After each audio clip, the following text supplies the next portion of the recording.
Hey guys, I just wanted to do a quick video on how to make fake blood. I watched a few channels on YouTube and I watched a few videos on some websites, read some recipes, and decided that this one was the best. And it was the cheapest. It costs about $7 or $8. You can get a bottle of corn syrup. It's about the size of a ketchup bottle. You'll find it next to the other syrup. And you'll get a bottle of Hersheys Chocolate Syrup, and you'll get some red food coloring, which I ended up having to buy all of the food coloring colors because everybody else bought all of the red food coloring for Halloween. So that costed like $3.50. Big deal. And the chocolate syrup's like $3. The corn syrup's like $2. So it's like $8, $9. And what you'll do is you'll take that corn syrup and put the whole bottle in a mixing bowl. And you'll take the chocolate syrup and put in 5 or 6 tablespoons. That's your choice. And then you'll take the red food coloring and put in 1 tablespoon of red food coloring and just mix it together. And that's the whole recipe. And I made, with that amount, it's enough to fill up this jar. You can see it's kind of red. And then you hold it up to the light, and that's about what it looks like.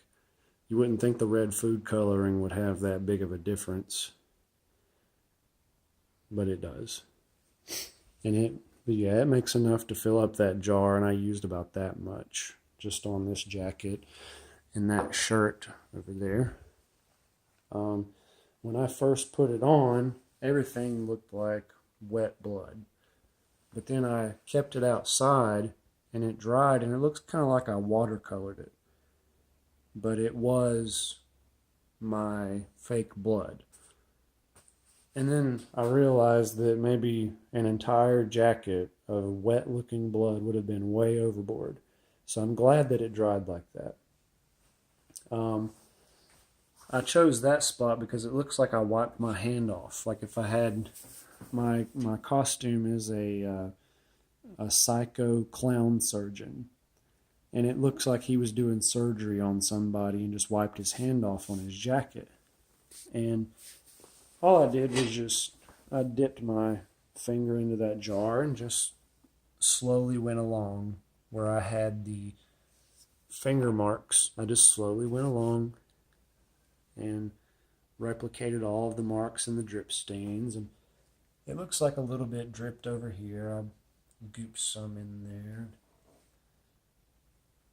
I was really diligent with running my finger down that line. But you can see in about, I'd say about 10 minutes, 15 minutes, that dried. You can hear it. It's like plastic. I guess you could probably heat it up and it would be gooey again, but I don't see why you'd want to. But I was worried it wouldn't dry and it would just get on people, but it's as smooth as glass. Same with that over there. And I had this shirt over here. It looks like somebody grabbed me on the surgery table or something. It looks like I was, eating body parts or something crazy. But all these little balls of corn syrup and stuff, they're dried. It absolutely will not come off on anyone.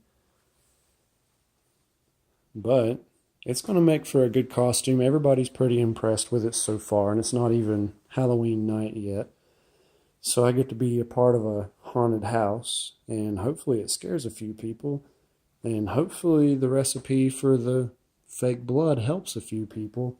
So you can have, I'd say you could thank the girl from Pins and Things for her recipe and head over to her channel and see what she has to offer. She creates a lot of cool things.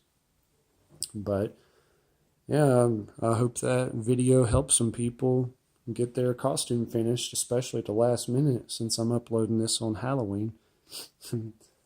Oh well, But I hope you guys enjoyed the video and subscribe, and I hope to hear from you soon.